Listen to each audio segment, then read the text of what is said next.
This is uthappam that I made it. Okay, let's take it.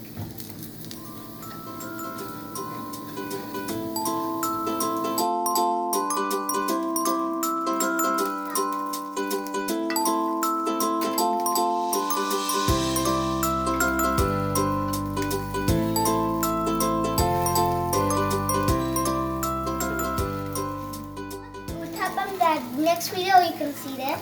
So this was uthappam that I made it. So I flipped it at my own. So this one. This is me. So in that video you see that I made uthappam that was this one. And with this chutney. Let's see how it is. Hey guys.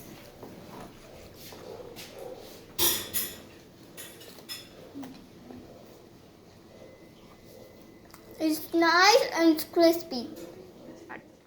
Thank you guys for watching our video. If you enjoyed this video, please share to your friends and subscribe to our channel.